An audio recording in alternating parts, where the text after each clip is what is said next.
Hey everybody, it's Amber here for Tune In Tuesday with Hope, Healing Our Past Experiences. And as I have been preparing to just share my heart with you this week and looking at this beautiful snow out the back door at our house, I wanted to share with you just a tribute to my mama. It'll be 9 years this week since she took her last breath here on earth. And I have been asked several times along the way on my journey, would I be doing what I'm doing, working with others to overcome our past experiences of sexual abuse, misuse, and trauma? Would I be doing that if she was still alive? And so, in all honesty, I don't know.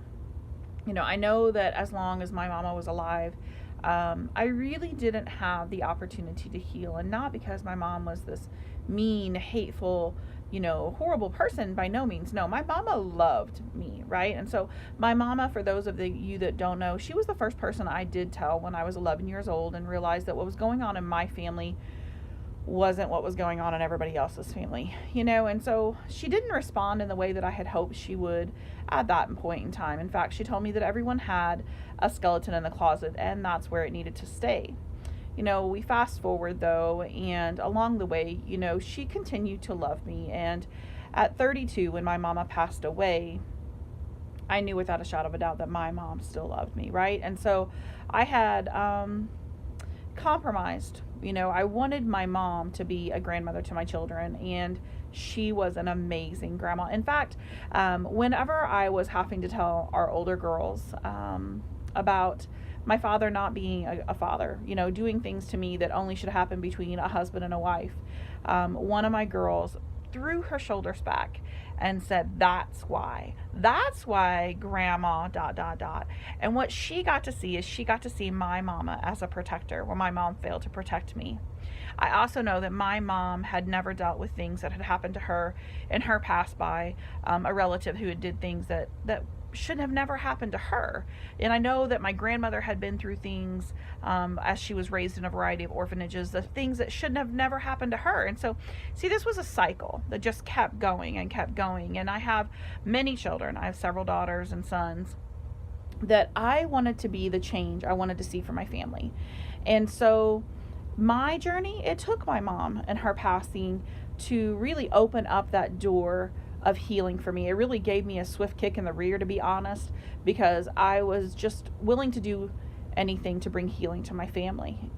Had I have wished that my mom was right here with me right now, enjoying this healing process with me, absolutely, I would love to be see my mama and have her on this part of it, right, where we could heal together.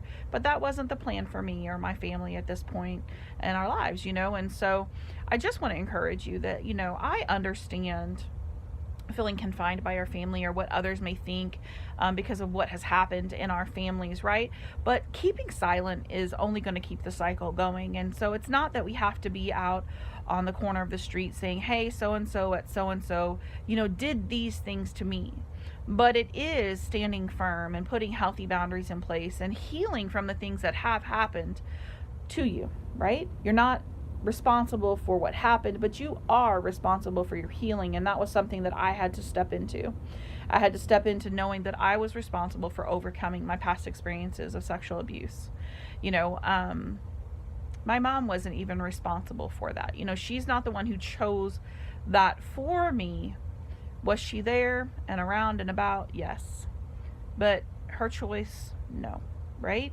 And so whenever I talk to a variety of girls across all age boundaries, right, I can say I understand. I've been there.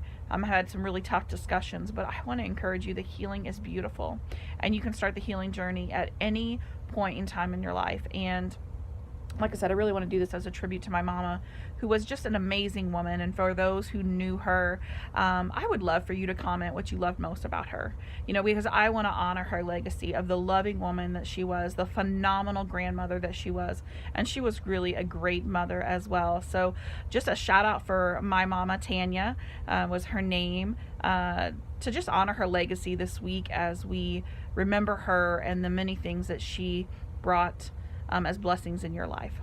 Until next week, see y'all then.